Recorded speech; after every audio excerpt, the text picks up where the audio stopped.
Ok, buenas noches, chicas. ¿Cómo estamos? Vamos hoy a bienvenidas a la clase. Estamos estudiando el libro de Hechos y hoy pues vamos a terminar el capítulo 18. Está bien interesante también este capítulo.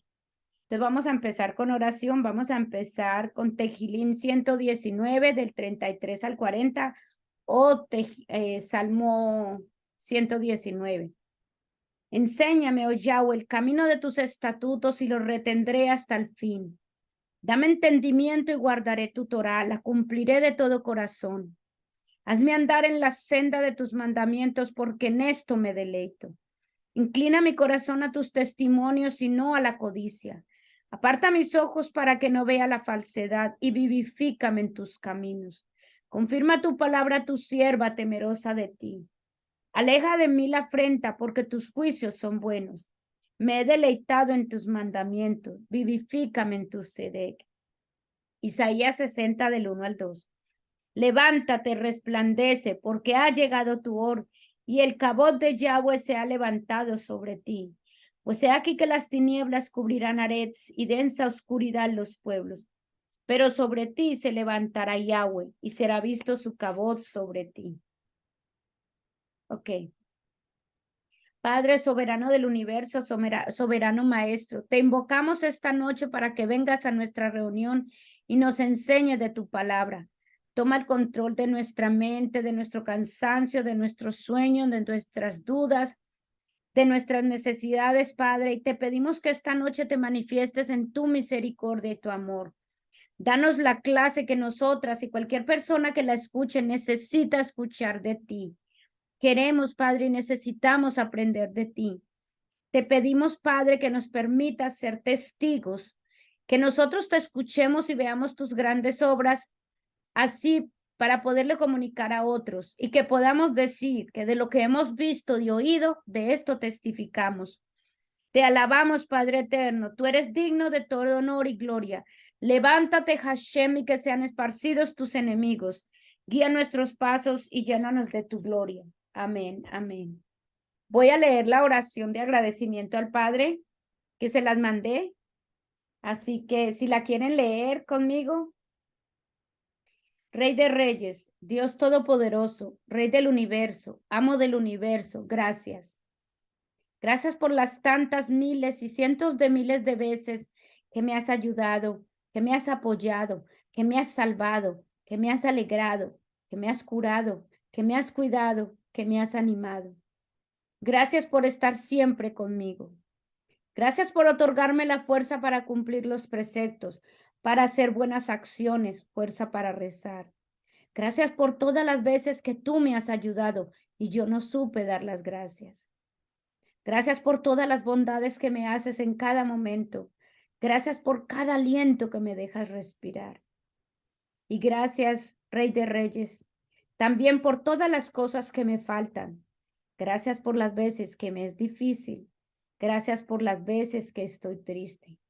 Pues todo es para mi bien, aunque no siempre vea que es así.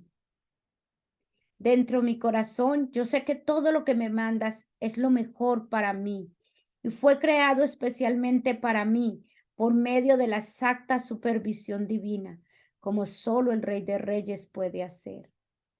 Gracias por las veces que me es difícil, porque solo así yo aprendo a apreciar lo bueno, pues solamente después de estar en la oscuridad se puede apreciar la luz. Gracias por la maravillosa vida que me has dado. Creador del universo, pido tu perdón desde lo más profundo de mi corazón por las veces que no aprecié lo que me has dado y en lugar de darte las gracias, solo me quejé. Yo no soy nada más que polvo y ceniza y tú eres el universo entero. Por favor, nunca te alejes de mí. Amén, amén. Ok. Bueno, empezamos muy bien. Bonitas canciones y bonita oración. Bueno, vamos siempre quiero hacer esto antes de que empiece la clase, pero no lo hice. Entonces voy a hacerlo aquí para poder ponerla, ok, para tener la lista. Me gusta tener la lista antes. Ok. Cuando nosotros empezamos el libro de Hechos, yo les dije que nosotros, que el libro de Hechos era el puente entre el antiguo covenant, o como dicen el Antiguo Testamento, y el Nuevo Testamento. Hemos estado viendo cómo realmente el libro de Hechos es el puente. Y habíamos dicho que el apóstol Pablo, que íbamos a aprender mucho, y aquí era donde nosotros íbamos a conocer realmente al apóstol Pablo, que porque el apóstol Pablo es el que muchos de los libros del Nuevo Testamento él fue el que los escribió. Y como ustedes han visto, nosotros hemos conocido, no solo hemos conocido cómo Pablo llegó a conocer a Yeshua, cómo Pablo empezó, quién era Pablo, cómo era él, las cosas que hizo. Más o menos hemos aprendido un poco del carácter de Pablo, y también hemos visto cómo a través de todos los lugares que él empieza a ir a predicar que Yeshua es el Mesías, porque esa es la gran diferencia del mensaje que él está dando en comparación con todos los demás sectas o grupos judíos. Pablo está diciendo, el Mesías llegó, y el Mesías era Yeshua, que aquí le decimos Jesús, y el Mesías trajo el mensaje de salvación, y el Mesías es el Hijo de Dios, el mismo Dios reencarnado. Entonces, todo ese mensaje, los judíos iban en contra de él porque no aceptaban a Yeshua como el Mesías. Ellos esperaban un Mesías diferente, como el rey David, que viniera a destruir el imperio romano y todo eso. Y los gentiles, pues, tampoco lo aceptaban. Entonces, Pablo, ¿dónde iba? Y a las diferentes ciudades que él fue, en un principio, también vimos que en un principio él llega a donde siempre llegaba, a las sinagogas, porque Pablo es judío y lo que había en ese momento era sinagogas. Y predica mucho y va a los días de reposo, es donde el tiempo, es decir, en el tiempo de Shabbat, los sábados. Entonces, y también vimos que él está en un lugar, llega a las sinagogas, empieza a predicar, hay judíos y hay gentiles temerosos de Dios, es decir, que no son judíos, pero que creen en el Dios de la Torá, en el Dios de Abraham. Entonces, todos esos están en la sinagoga. Pablo predica el evangelio, predica este nuevo mensaje de salvación. Entonces hay unos que están en contra, otros que están de acuerdo, hay gente que recibe, y Pablo empiezan a ir en contra de él hasta el punto de quererlo matar. Y también vimos eso, ¿por qué tan drásticos? ¿Por qué se van contra él? Entonces, y él tiene que ir a diferentes ciudades, y gracias a que va a diferentes ciudades, pues él da el mensaje de salvación en diferentes ciudades. Y eso es lo que da origen a las diferentes cartas, que ya vimos la carta de primera de Colosenses, ¿cierto? Primera y segunda de Colosenses. Vimos ahora en esto que la carta a Corintios, que es en el capítulo 18, aquí en el capítulo 18, donde él lleva las cartas, está en Corintios, ahí conoce una nueva congregación, y entonces, después que él se va de ahí, es que él manda estas cartas a Corintios, y por eso fue que era bueno que leyéramos Primera de Corintios. Entonces, ahí estamos haciendo como un pequeño resumen de la vida del apóstol Pablo y lo que hemos trabajado y hablado de él en el libro de Hechos. Entonces, vamos a ir al versículo, vamos a ir al versículo 6, continuamos con el capítulo 18 y vamos a ir al versículo 6, y aquí Pablo, 18:6, Pablo dice, aquí puse el versículo, pero en la Tanakh que nosotros tenemos dice, de manera que, sacudiéndose los vestidos, les dijo, de aquí en adelante soy limpio, ahora me iré a los esparcidos de entre las naciones. Esta es la primera vez aquí que Pablo se niega a dirigirse a cierta comunidad de la sinagoga, porque pues él ve el rechazo que tiene. Y por eso él dice que al final del versículo dice, desde ahora me iré a los gentiles. O en otra traducción, a partir de ahora me iré a los goyim, que son los gentiles. Pablo no está diciendo que acaba de terminar su asociación con los judíos definitivamente. Simplemente él está diciendo que su atención se va a centrar en los gentiles. ¿Por qué lo digo?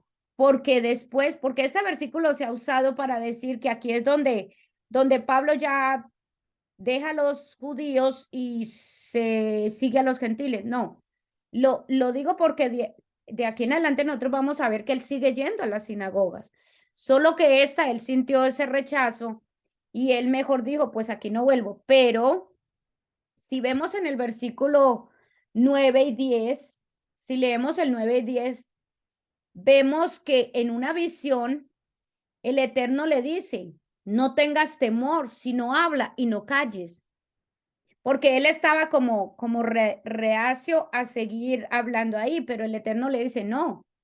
Y le dice, porque yo estoy contigo y nadie podrá hacerte daño alguno. Yo tengo mucho pueblo en esta ciudad. Entonces, ¿qué le está diciendo el Eterno? Le está diciendo, no, tú no estás solo.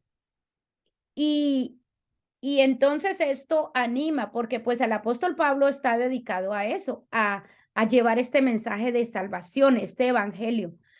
Entonces, pero Pablo, esto anima a Pablo y él permanece en Corintios unos 18 meses, ¿sí? Aquí se queda unos 18 meses. Ahora, pero nuevamente, después de ese tiempo que él estaba, seguimos en los versículos 9 y 10 fue lo que les acabé de leer.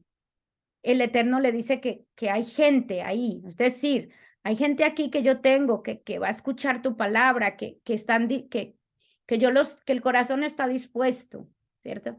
Y pues el apóstol Pablo sigue. Pero entonces, después de esto, a continuación, en el versículo 13, está diciendo, otra vez empieza a haber oposición contra el apóstol Pablo. Y en este caso, la oposición contra él es porque dicen que él está contra la ley o está en ese momento, esas las traducciones que generalmente se dan, que Pablo está contra la ley en este versículo que ven ahí. En el libro que nosotros tenemos, dice, este hombre persuade a la gente a adorar a Elohim contra la Torá. Mire, en mi Biblia dice contra la Torá, en la Taná que nosotros tenemos. Ahora, voy a resaltar aquí algo importante.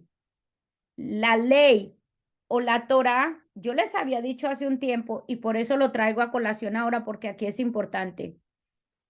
En su uso común en el tiempo del Nuevo Testamento, la palabra la Torá o la palabra ley se había convertido en un sinónimo de la palabra alajá, del alajá. Y nosotros dijimos que el alajá es un conjunto, el conjunto de reglas que rige al pueblo judío, el conjunto de mandamientos y reglas, y que en ese alajá hay una mezcla entre lo que es la Torá, los mandamientos del Eterno, lo que es la tradición oral y lo que los rabinos enseñaban.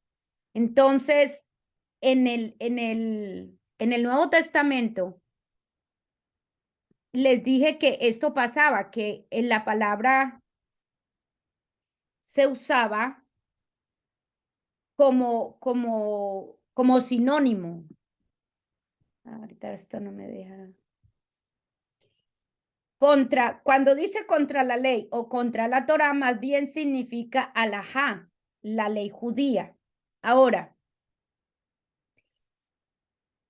eh,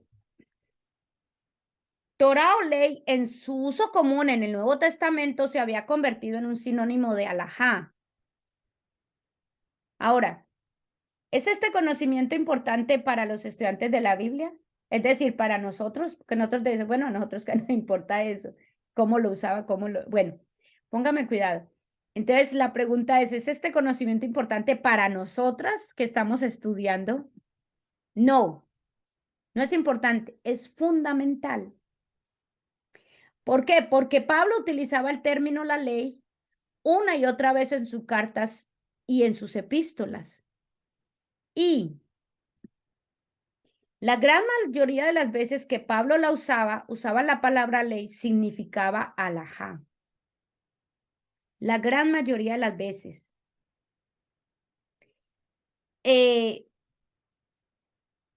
Entonces, no significaba la Torá, no significaba la ley de Moisés, significaba alajá, la ley que ellos en tradición estaban siguiendo.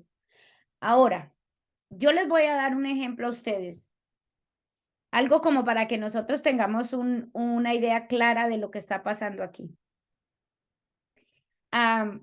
No todas las que estamos aquí somos colombianos, menos Dayana. Dayana, hay una palabra que en Colombia se usa mucho que es parcero. Parcero. Entonces, nosotras, si Gloria la usa, si Yuri la usamos, nosotros tenemos un entendimiento de que es parcero o la parcera, ¿cierto? Nosotros tenemos un entendimiento. Si Dayana me pregunta a mí, bueno, Luz, ¿qué es? Si Dayana me escucha a mí usar esa palabra y me dice, Luz, ¿qué es parcero? Entonces, en el inglés, escuche, en el idioma inglés no hay una palabra que se pueda traducir como parcero. No hay una palabra que encierre realmente el significado de parcero, no la hay. La palabra cercana que yo le podría dar a Dayana sería, digamos, es algo así como amigo. Digamos que es un amigo, ¿cierto? Pero la palabra parcero implica mucho más que eso. Pero como no hay manera, no hay una palabra en inglés que yo pueda usar para traducir esa palabra, entonces, ¿qué hago? Digo una palabra que tenga un significado que sea más común conocido, amigo. Entonces, eso pasa con la palabra alajá. ¿Qué pasó? En la época en que la palabra del Eterno fue traducida a diferentes idiomas, ellos no tenían una manera de traducir la palabra alajá. No tenían una manera de traducir la palabra en conjunto, una idea de las diferentes leyes que el pueblo judío estaba teniendo y manejando a través de la alajá. Entonces, ¿qué hicieron? Dijeron, no, eso es la Torá. Entonces, la traducción que pusieron es la Torá, o recuerde que también dice la ley de Moisés. Entonces, ¿qué pasa? El apóstol Pablo, cuando usa la palabra ley, porque la mayoría de las Biblias que ustedes van a ver, la mayoría de las Biblias tienen la traducción la ley o tienen la traducción la Torá, la ley en general. Entonces, dicen que Pablo está en contra de la ley, porque Pablo dice la ley y dice esa palabra. ¿Qué pasa? Si no entendemos que la gran mayoría de las veces que vemos la palabra ley, para Pablo significaba alajá.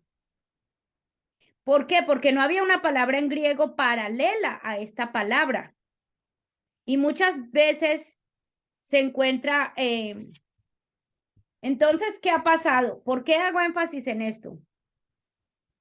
Esto ha llevado a las traducciones y a muchas iglesias por caminos equivocados, que ahí es donde han producido doctrinas erróneas que han llevado al cristianismo en contra del pueblo judío. Y peor, debido a estos malos entendidos, muchos cristianos gentiles, la doctrina principal de la iglesia y hoy en día tiene a Pablo declarando que la ley de Moisés es mala, que la ley de Moisés es defectuosa, que la ley que el Eterno le dio y que Dios finalmente reconoció que esa ley era defectuosa y era mala y por lo tanto había que abolirla. Entonces, ¿qué pasa? Póngame en cuidado. Literalmente, hoy en día se dice que el apóstol Pablo dijo que la ley de Moisés fue abolida. Esa es la doctrina de hoy en día. Por lo tanto, eso es lo que se enseña y por eso hay tanta gente en contra de la Torá y de las leyes de Moisés y de las leyes de la Biblia. Y ahora, entonces, tienen al apóstol Pablo contradiciendo lo que Yeshua dijo. ¿Y Yeshua qué dijo? Yeshua dijo, yo no vine a abolir la ley. Entonces tienen al apóstol Pablo diciendo eso, que él abolió, que no, que la ley de Moisés, el Eterno la abolió, cuando eso no es cierto. Pero ¿por qué ese error se ha cometido? Y aquí es donde para mí y es muy importante para nosotros, que entonces cuando nosotros leamos el Nuevo Testamento, nosotros entendamos que cuando el apóstol Pablo habla de la ley, no se está refiriendo a la ley de Moisés la mayoría de las veces, no se está refiriendo a la Torá la mayoría de las veces. Tenemos que tener ese entendimiento claro. Entonces, por eso es que les hago énfasis en eso, porque por eso es que se ha usado el apóstol Pablo y por eso muchas iglesias, yo les decía una vez, básicamente la doctrina de hoy en día, la iglesia de hoy en día es la iglesia del apóstol Pablo, no la iglesia de Yeshua, pero del apóstol Pablo las traducciones y el entendimiento que se ha tenido de él. Cuando Yeshua ni el apóstol Pablo nunca, primero no dejaron de ser no dejaron de ser judíos, nunca dejaron de ir a una sinagoga, nunca dejaron de celebrar las fiestas del Eterno. Entonces, y no puede decirse entonces que él estuvo en contra de la ley de la Torá. Ahora, todo lo que hemos leído aquí, todo lo que le pasó al apóstol Pablo aquí en el capítulo 18, es la condición de la comunidad judía en Corintios. Mire que ellos tienen ciertos problemas, unos aceptan, otros no aceptan. Vemos no solo judíos incrédulos, sino también que estaban decididos a impedir las enseñanzas de Pablo. ¿Por qué estaban opuestos a las enseñanzas de Pablo? Porque muchas de las cosas que Pablo estaba diciendo estaban en contra de la tradición, que era el alajá. Mucha de la tradición que estaban siguiendo, porque no estaban siguiendo la palabra del Eterno, estaban siguiendo la tradición. Y Pablo estaba haciendo énfasis en eso. Pablo no estaba diciendo, yo estoy en contra, o la Torá está mala, la ley de Moisés está mala. Él estaba diciendo, no, la ley está mala, pero se refería a alajá. Y recuerde que este documento es un documento judío escrito para judíos. Por lo tanto, él no tenía por qué dar explicación de eso, porque el que lo leyera y el que escuchara entendía a qué se estaba refiriendo él. Nosotros somos los que tenemos que tener y hacer el esfuerzo de entender a qué se está refiriendo él y no quererlo entender a nuestra manera. Entonces, aquí vienen las cartas del apóstol Pablo al pueblo de Corintios. Cuando él se va, porque entonces en el capítulo 18, él otra vez se tiene que ir de ahí y se va para Efesios, que también escribe otra carta, pero aquí entonces es donde él le escribe unas cartas al pueblo, a los creyentes en Corintios. Y entonces aquí es donde algunos de nosotros, pues leímos Primera de Corintios. Y voy a resaltar algunos versículos de la lectura de Corintios. En Primera de Corintios 1:8, que yo pienso que ustedes lo leyeron, decía, el cual también nos sostendrá hasta el fin, para ser hallados irreprensibles en el día de nuestro Señor Jesucristo. El apóstol Pablo está alentando a los creyentes a mantenerse firmes, porque están recibiendo mucha presión. ¿Por qué? Porque las cosas que el apóstol Pablo está enseñando los sacaba de la doctrina, los sacaba de la tradición del alajá y de las cosas que tradicionalmente ellos estaban haciendo, porque Yeshua les está enfatizando, Yeshua, todo lo que Yeshua está haciendo, él estaba volviendo a las raíces de la Torá, él estaba volviendo a lo que debía hacer. Entonces, esto es uno de los versículos del libro de Corintios. Y también que este me pareció muy bonito, que pienso que aplica a muchos de nosotros, porque el apóstol Pablo les escribe cartas a los corintios, porque muchos de ellos son gente que no eran judíos, que son gente nueva, que son gente como nosotros, que no viene de una tradición cristiana, creyente, una tradición judía, creyente, criados en un ambiente religioso, en un ambiente sano. No, nosotros venimos de muchos tipos de nuestra cultura pagana diferente.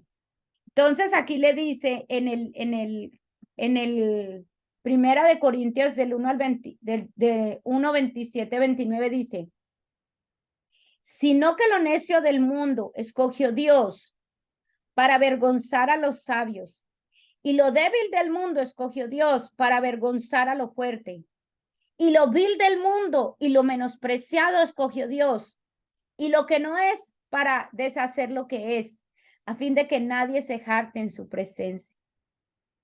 Este es un versículo que nos podemos conectar y relacionar mucho con él, porque dice, él escogió lo necio para avergonzar a los sabios, escogió lo débil para avergonzar a los fuertes, escogió lo vil y lo menospreciado.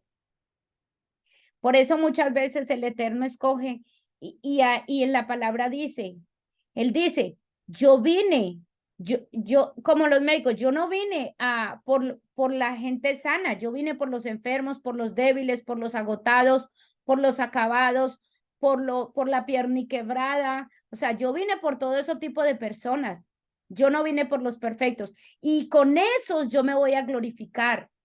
Con esa persona débil, con esa persona llena de pecados, con esa yo me voy a glorificar. Con esa persona enferma, con esa persona que no puede ni hablar, con ese es que yo me voy a glorificar. Y eso lo enfatiza en el libro de Corintios. Entonces es muy bonito. Por eso escogí eso, porque hay muchas cosas que podíamos hablar, pero entonces muchas cosas buenas, pero nos iríamos.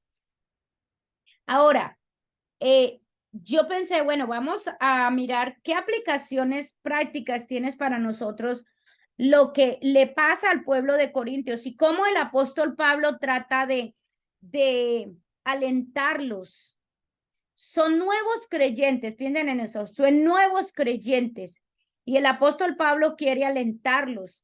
¿Por qué? Porque todas esas tradiciones que ellos tenían, que estaban acostumbrados, el apóstol Pablo está renovando, cambiando la mente, la manera de pensar. Es lo que a nosotros nos pasa. Todas esas tradiciones que nosotros tenemos, nosotros estamos cambiando nuestra manera de pensar. Nosotros tenemos mucha tradición pagana, mucha tradición de aquí, del mundo. Y eso es lo que el apóstol Pablo está haciendo con ellos, queriendo cambiar. Entonces, yo dije, vamos a ver aplicaciones prácticas para nosotros hoy en día. Entonces, vamos a ver aplicaciones prácticas de esto que está pasando aquí. Vamos a mirar lo siguiente. Primero, hemos visto con claridad que nuestro Mesías es judío, ¿cierto que sí? O sea, todo lo que hemos estudiado, hemos visto con claridad que nuestro Mesías es judío, que la Biblia es un documento hebreo, ¿cierto? Eso lo hemos visto con claridad, ya lo tenemos bien claro nosotros. Que Dios sigue al mando al pueblo de Israel como su primogénito, no lo reemplazó por la iglesia. El pueblo de Israel es el primogénito. Y yo siempre me preguntaba, imagínense, si el Eterno rechazó a su primogénito, ¿qué nos hace creer que no nos va a rechazar a nosotros si fuera así? El Eterno no rechazó al pueblo judío. Al contrario, Él está haciendo crecer al pueblo que él quiere tener. Ahora, que la Torá y el Antiguo Testamento están vivos y relevantes para nosotros, tanto como el Nuevo Testamento. que eso es algo que las iglesias han quitado. El Antiguo Testamento, la Torá, no. Nosotros hemos aprendido que son tan relevantes para nosotros hoy en día como lo es el Nuevo Testamento, y nosotros hemos estado leyendo y estudiando el Nuevo Testamento poco a poco.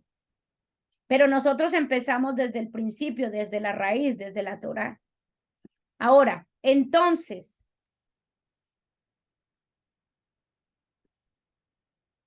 ¿por qué la mayoría de la iglesia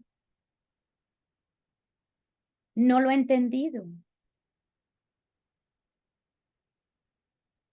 ¿Por qué la mayoría de la iglesia sigue pensando y sigue creyendo y sigue habiendo ese antisemitismo? Es decir, sigue habiendo esa idea en contra del pueblo judío.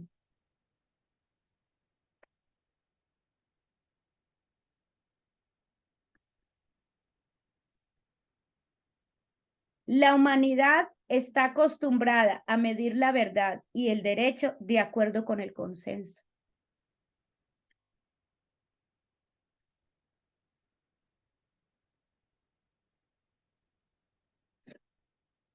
Esa es una de las principales razones. Es decir, se mide la verdad de acuerdo con lo que la mayoría cree que es la verdad. Les voy a dar un ejemplo. Yo creo que yo se los conté, pero viene muy bien acá el ejemplo.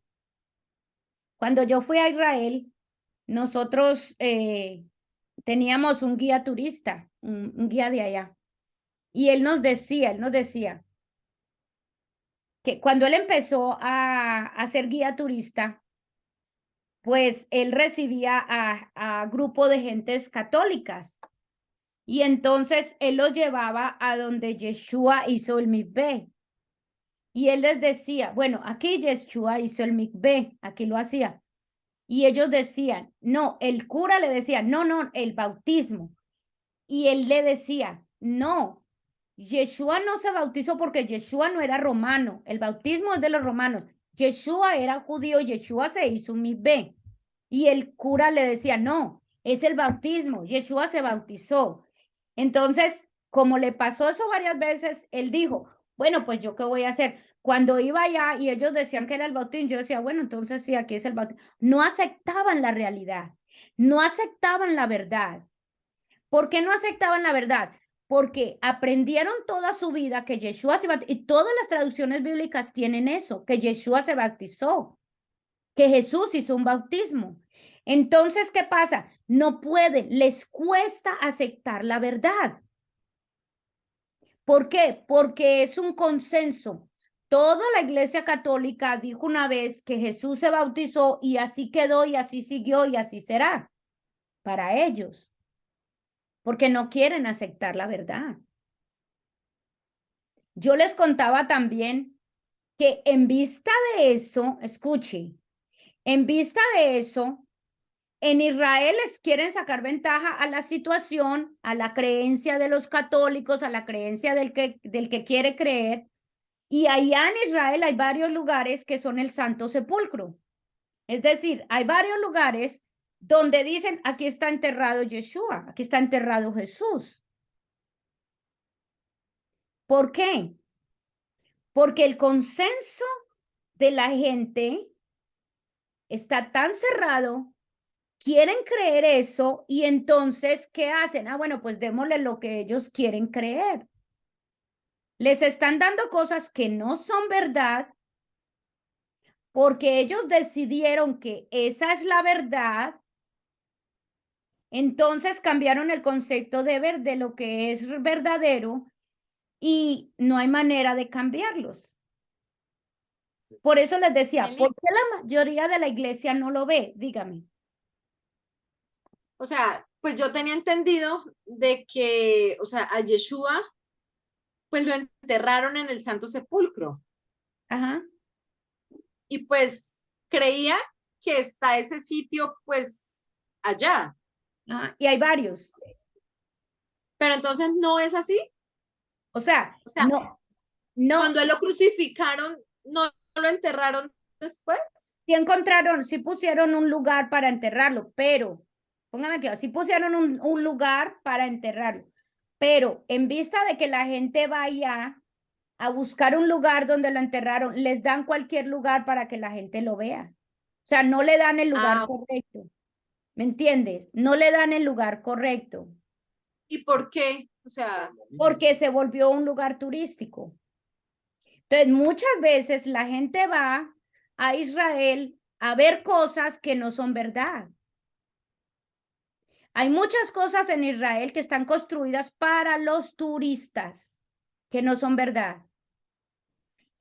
Desde la época en que la esposa, la mamá de uno de los encargados que cambió el domingo, que cambió el sábado por el domingo y todo eso, ellos cambiaron varios lugares donde Yeshua se supone que pasaron cosas con él. Ellos cambiaron los lugares y esos lugares son los que tradicionalmente ellos han puesto porque se volvió lugares de turismo para que la gente vaya y vea nomás. Y no son ciertos.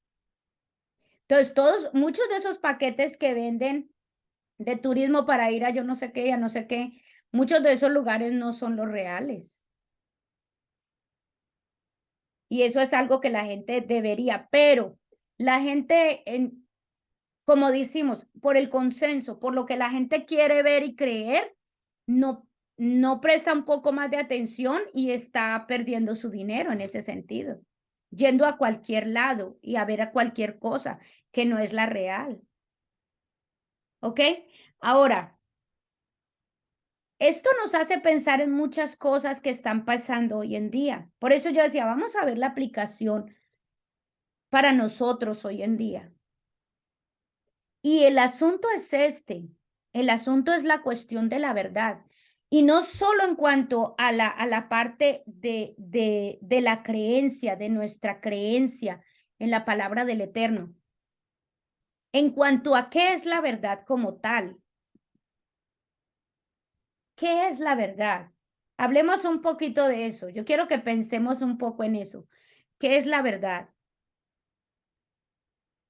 ¿Qué es la verdad? Pensemos un poquito, porque eso es una pregunta como filosófica, como que, sí, pero entre nosotros, como que, ¿qué realmente sería la verdad? Si nosotros nos ponemos a pensar, ¿qué es la verdad? ¿Entiendes? ¿Qué es la verdad? ¿Cómo podemos nosotros hoy en día saber que algo es la verdad? comprobándolo. Ajá, comprobando. Claro. Lo que está escrito, escrito está. Lo que alguien escribe. Sí, pues claro que no, porque puede escribir mentiras. Ajá. Sí, Ah, no. yo me puse a mirar en Google, simplemente, ¿qué será la verdad de acuerdo a la definición que dan aquí en Google? Por ejemplo, aquí dice, adecuación entre una proposición y el estado de cosas que expresa. Bueno, conformidad, oiga, conformidad entre lo que una persona manifiesta y lo que ha experimentado, piensa o siente. Escuche, conformidad entre lo que una persona manifiesta y lo que ha experimentado, piensa o siente. Entonces, de acuerdo a esa definición que vi ahí, yo dije, entonces la verdad, yo determino la verdad, porque es conforme a lo Lo que yo haya vivido. que yo haya vivido manifiesto, esa es la verdad, ¿cierto?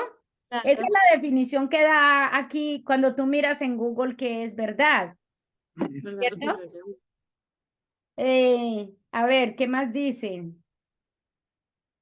La verdad es la correspondencia entre lo que pensamos o sabemos con la realidad. Entonces, lo que yo pienso, si la realidad me lo confirma, entonces esa es la verdad.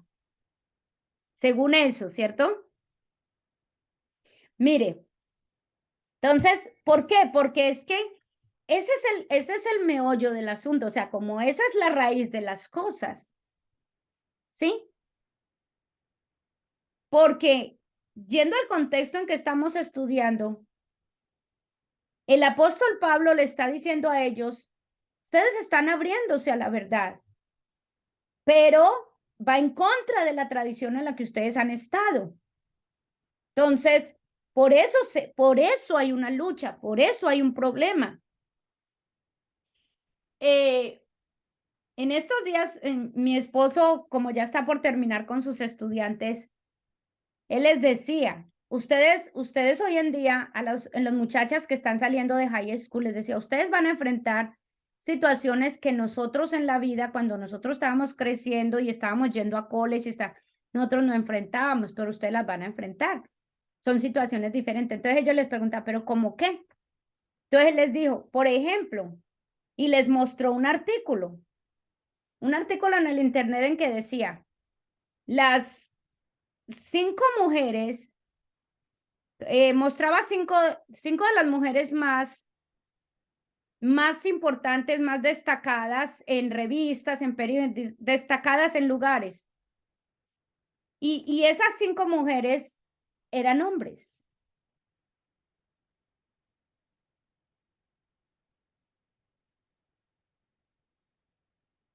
O sea, trans. Entonces les decía, cosas como esas van a enfrentar. Entonces, las mujeres, ahorita que estábamos ahí, ahorita ahí abajo, que yo me estaba organizando para venir, me dijo,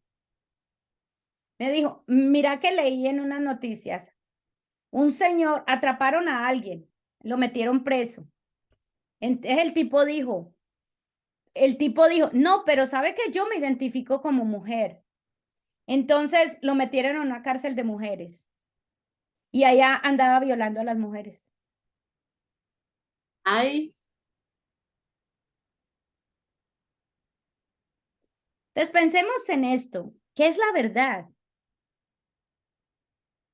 Hoy en día está ese cuento, hoy en día está es como yo me siento. Recuerda que hablamos de eso, de que hoy en día no es democracia, sino filicracia. Como yo me siento es lo más importante. ¿Qué es la verdad? ¿Qué es la verdad? Nelly, aquí hay otra definición, pues que dice, es la coincidencia entre una afirmación y los hechos. Por eso. Entonces, si tú lo puedes probar, es verdad. Si tú puedes mirar, es verdad. O sea, esa es la definición de verdad. Ahora, pero vamos a ver algo. Vamos a ver aquí. Escuche lo que dice. Este es el Salmo 119 del 89 al 90. Dice, tu palabra, Señor, es eterna y está firme en los cielos. Tu fidelidad permanece para siempre. Estableciste la tierra y quedó firme. Tu palabra, Señor, es eterna.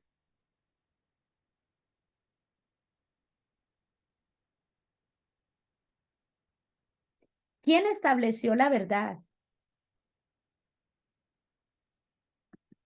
Dios. La palabra del Eterno es inalterable y firmemente segura en el cielo. La verdad ya está establecida. Aunque los tiempos y las estaciones cambien, y las costumbres y las sociedades cambien, las opiniones humanas y los ideales filosóficos cambien, esto no afecta la permanencia o la autoridad de la palabra de Dios.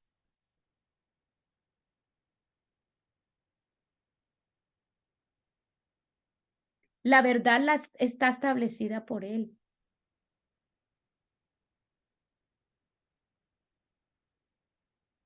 Tu palabra, Señor, es eterna.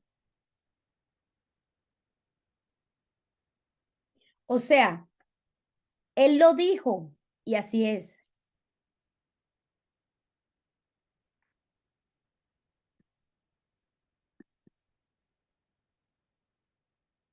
Salmo 119, 160. Mire lo que dice.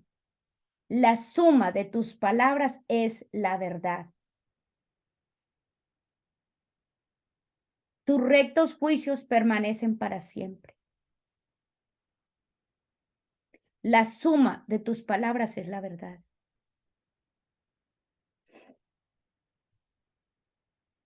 ¿Qué es la verdad? ¿Qué es la verdad?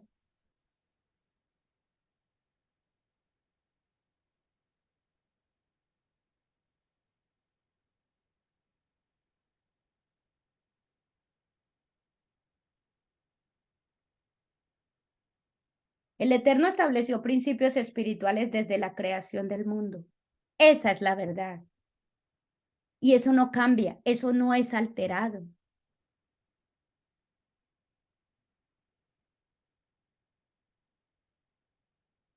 Por eso yo les daba los ejemplos que les di ahora.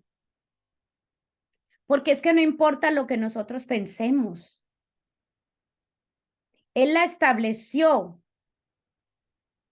Está ahí. La verdad está ahí.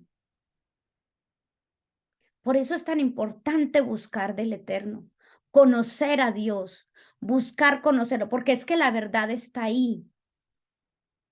Porque entonces cualquier persona puede venirme y decirme a mí una cosa y yo tengo que creer porque esa es su verdad. Pero cuando tenemos unos parámetros establecidos de cuál es la verdad, cuando sabemos esos parámetros, ok, esta es la verdad, esta es la verdad establecida. De aquí en adelante, cualquier cosa que me digan, tengo que examinarla con respecto a la verdad que estableció el Eterno. Entonces, ahí, porque o si no, hoy en día el relativismo eso es lo que hace. Cada quien determina qué es verdad para él. Entonces, estamos en una creencia y una locura de cosas hoy en día y se van a ver cosas peores. Porque cada quien es de acuerdo a cómo se siente y cómo quiere creer. Entonces, ya una mujer no es físicamente por lo como se ve, sino como tú te sientas. No, yo me siento hombre. Un día me puedo sentir hombre, entonces soy hombre. Mañana me puedo sentir mujer, entonces soy mujer. Pero ¿qué me va a ayudar? ¿Y qué va a ayudar a la gente? ¿Y qué va a ayudar a los jóvenes? ¿Qué nos va a ayudar a nosotros a determinar que lo que estamos viendo, que lo que estamos viviendo, que lo que nos están diciendo es verdad o no? La palabra del Eterno. La suma de tus palabras es la verdad. Pero ¿cómo sabemos las palabras del Eterno? Tenemos que conocerlas. Él estableció principios espirituales que no van a cambiar. Porque hoy en día la cultura esté cambiando, porque hoy en día yo esté pensando diferente. No, no va a cambiar. La única manera apropiada, ok, vamos a ver aquí. Sus principios espirituales establecidos desde la creación permanecen y se cumplen. Esa es la verdad. Ahora, vamos a ver,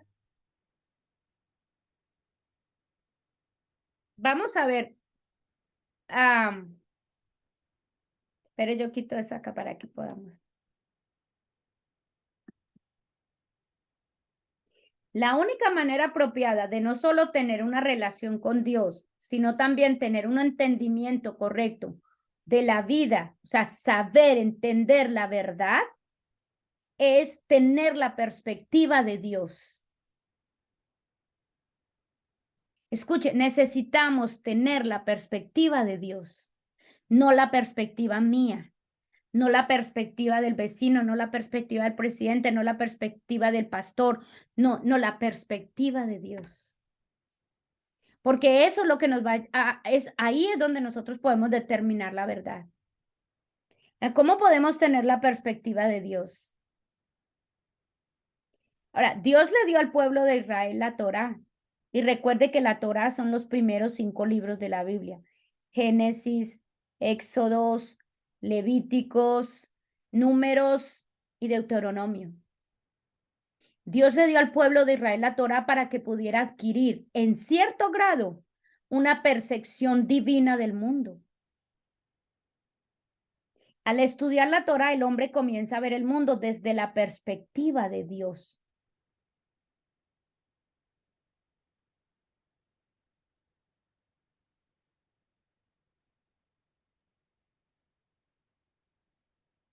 La Torá registra la perspectiva de Dios sobre la realidad, lo cual es la realidad.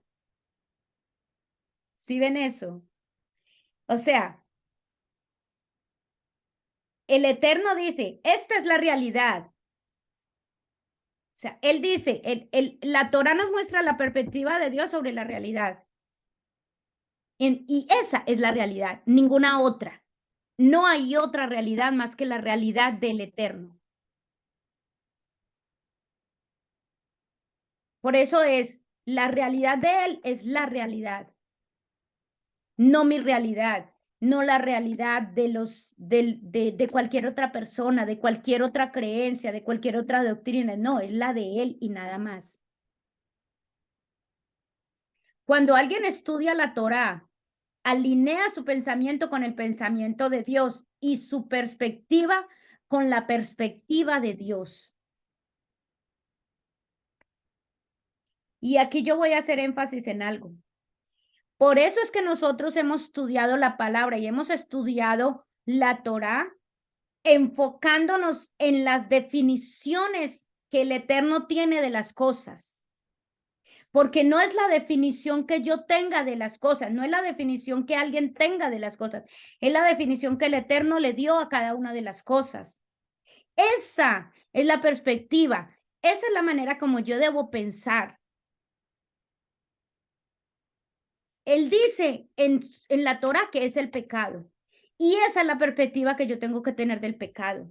Él dice en su Torá que es santidad, y que él ha llamado santo. Eso es lo que yo debo llamar santo también, no lo que yo determine que es santo. Él dio la determinación, él dio su concepto. Entonces, ese pensamiento de él, esa perspectiva de él, la que yo tengo que tener. Yo tengo que tener el concepto de pecado que el Eterno tiene. Yo tengo que tener el concepto de santidad que el Eterno tiene. Yo tengo que tener las definiciones que el Eterno ha dado de las cosas, no la mía. Por eso es tan importante conocerlo. Por eso es tan importante conocer la Torá, la palabra del Eterno. Porque cuando conocemos su perspectiva, entonces nosotros tenemos una base para medir lo que hay alrededor de nosotros. Y si no, imagínense, si no, ¿cómo voy yo a decirle a alguien que me está diciendo yo soy hombre y lo estoy viendo ahí al frente? ¿Quién es? ¿Qué es? Si yo misma no tengo un concepto claro de lo que el Eterno realmente está determinando con respecto a lo que sea. La Torá provee entendimiento respecto a cómo opera el mundo y revela un pantallazo de cómo Dios ve el mundo.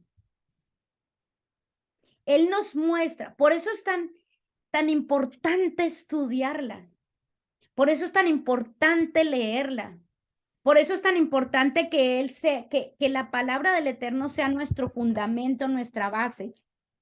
Es muy importante que nosotros la tengamos, que nosotros la leamos, que nosotros aquí nos da el entendimiento del mundo, el entendimiento que el Eterno tiene del mundo y que nosotros podemos tener una pequeña idea para nosotros caminar con algo de sentido común. El primero y más básico requisito para la espiritualidad es el estudio de la Torá.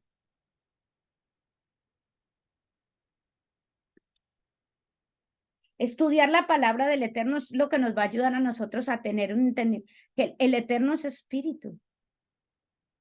Y lo espiritual, nosotros no lo podemos entender si no es a través de su palabra.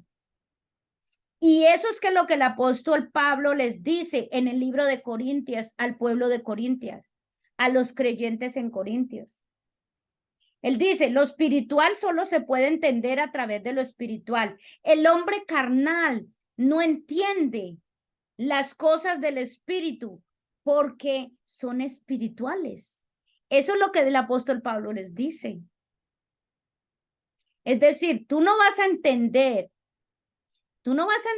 nada que tenga que ver con la realidad del mundo desde la perspectiva de Dios que viene desde lo espiritual. Tú no lo vas a entender si tú no conoces a la palabra del Eterno. Solo se puede entender lo espiritual a través de lo espiritual. El hombre carnal no entiende. Y eso es lo que está pasando hoy en día. Cuando el ser humano se está dejando llevar por sentimientos, emociones. Nosotros aprendimos, recuerda que a mí me gusta mucho recordar, yo recuerdo mucho las definiciones que nosotros buscamos y leemos cuando estamos estudiando. Y una definición que yo recuerdo mucho, las definiciones sobre el amor, que está en la Biblia. Y dijimos, no es solamente emoción. El Eterno, la palabra amor no es solamente emoción. Es acción. Y de hecho la palabra dice, de tal manera amó Dios al mundo, que dio a su propio Hijo para que cualquiera que cree en Él tenga vida eterna. Él dio. Para el Eterno, la palabra amor ahí significó dar a su propio Hijo. Entonces, y desde dónde estamos viendo la palabra amor, desde la perspectiva de la palabra del Eterno, la perspectiva. ¿Qué es amor para el Eterno? ¿Qué es pecado para el Eterno? Y yo les decía a ustedes, muchas veces yo eso es lo que hago, le pregunto a la persona, pero ¿qué quiere decir usted con eso? ¿Qué es para usted eso? Porque para mí, yo quiero tenerlo claro desde la perspectiva del Eterno.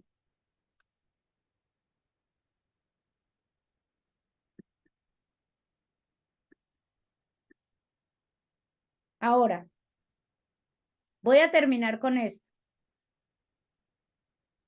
Es el versículo 8 del libro de Juan, capítulo 8, Juan 8, 31, 32, dice, Jesús se dirigió entonces a los judíos que habían creído en él y les dijo, si se mantienen fieles a mis enseñanzas, serán realmente mis discípulos y conocerán la verdad, y la verdad los hará libres.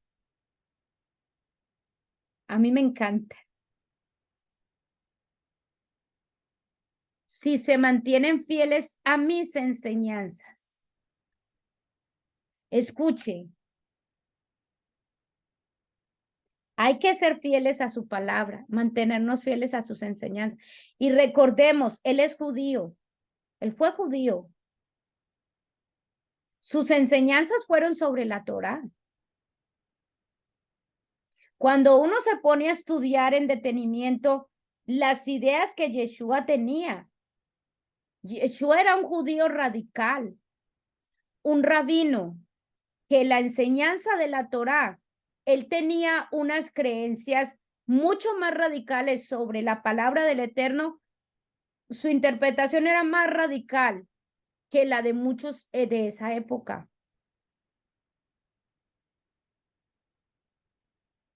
Si se mantienen fieles a mis enseñanzas, serán realmente mis discípulos. No podemos ser discípulos si no estamos siguiendo sus enseñanzas. Y no podemos conocer la verdad si no conocemos sus enseñanzas. Ahí está la verdad. Y es la verdad la que nos hace libres. ¿Libres de qué? Libres de la mentira, libres del engaño, libres de la ignorancia. Porque es que la verdad es luz. La verdad es conocimiento.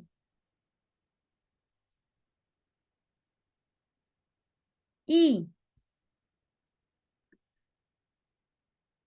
para poder hacer eso se necesita ser radical. Hay que ser radical. Recuerda que eso lo vimos la vez pasada, ser radicales. Ok, Y aquí vamos a terminar con el comentario sobre el libro de Daniel capítulo 3, porque el libro de Daniel capítulo 3, yo les dije que lo leyeran como un ejemplo de ser radical. Entonces, ¿quién quiere comentar algo sobre eso? Sobre el libro de Daniel, capítulo 3. ¿Alguno? ¿Nadie? No sean tan tímidas. La Bueno, verdad, señora Luz, yo no tenía conocimiento de que había que leer el libro de Daniel. Bueno, pues ahorita lo va a leer con más gusto para la próxima Sí, clase. señora. Sí, señora. Sí, sí. ¿Alguien quiere comentar? Bueno, digo yo del capítulo 3 Ujú, que fueron tan radicales. Ahí se mostró los tres, ujú, Shadrach, Meshach y Abednego, ujú. que ellos, que el rey les decía, tienen que creer en este Dios, en el Dios que él puso. Pero ellos dijeron no.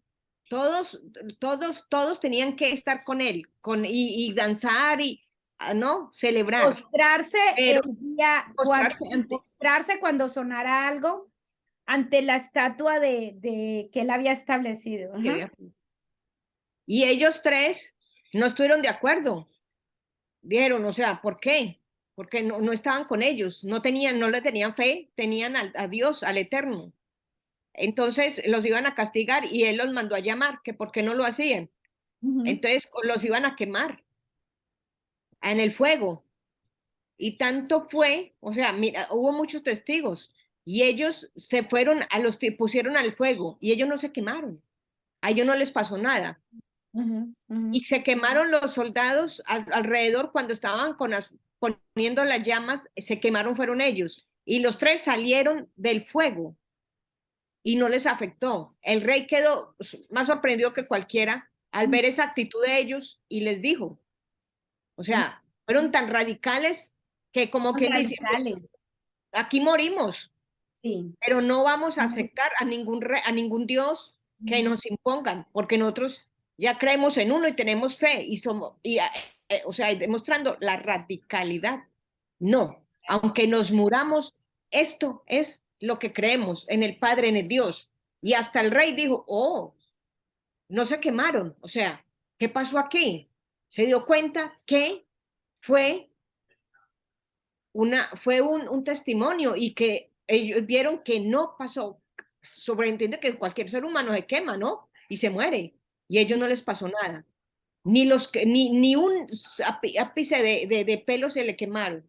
Ahí le mostró al rey y el rey dijo, no, pues ahí, o sea, el rey es verdaderamente Dios, demostrando la radicalidad de ellos tres, que Sí. supuestamente, o sea, cualquiera que no tenemos, que no tuvieran fe, pues se asustan y dicen, no, me van a quemar. Ah, no, entonces sí, aceptamos a este Dios. Pero ellos fueron tan radicales Ujú, que ujú. pudieron ahí, fue tanta la fe y tanto el amor por Dios que no se quemaron. Pasó nada. Salieron como si nada. Qué hermoso, qué hermoso. Y hubo muchos testigos, hasta el rey se postró. Hasta el rey se postró ante el Dios de los hebreos. Ajá. Espectacular. Ujú, ujú. Hermoso, sí. Fueron radicales. No les importó si tenían que morir, iban a morir.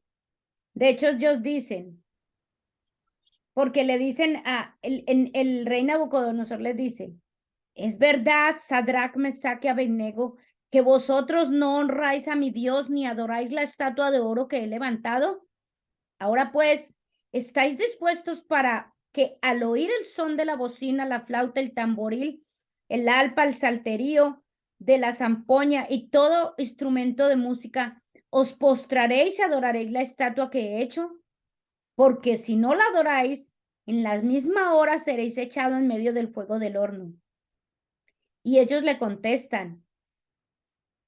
Sadrach, Mesach y Abednego respondieron al rey Nabucodonosor. Mire lo que le dicen. No es necesario que te respondamos sobre este asunto. He aquí, nuestro Dios, a quien servimos, puede librarnos del horno del fuego ardiendo, y de tu mano, oh rey, nos librará. O sea, que ellos tenían fe en que el Eterno podía hacer algo. Y si no, es decir, nosotros tenemos tanta fe, creemos que Él lo puede hacer. Y aunque no lo hiciera, dice, y si no, sepas, oh rey, que no serviremos a tus dioses, ni tampoco adoraremos la estatua que has levantado. Y claro, los meten y dicen lo que Gloria dijo. Entonces, al final, Nabucodonosor dice, bendito sea el Dios de ellos, de Sadrach, Mesach y Abednego, que envió un ángel y los libró de sus siervos que confiaron, libró a sus siervos que confiaron en él y que no cumplieron el edicto del rey y entregaron sus cuerpos antes de servir y adorar a otro Dios fuera de su Dios.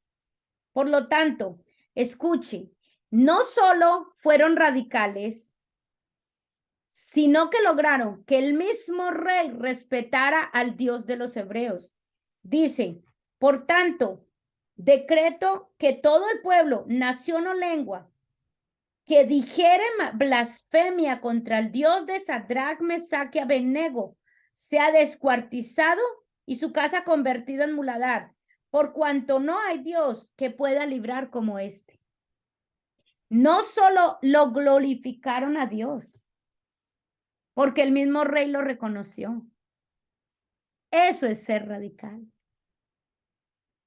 Luz, pero yo me hago una pregunta. Ahora, en la actualidad, ¿nosotros seríamos capaces de hacer eso o nos consumiría el miedo? O sea, viéndolo ya en la realidad que nos pase, ¿qué haríamos, Luz? O sea, ¿qué haríamos?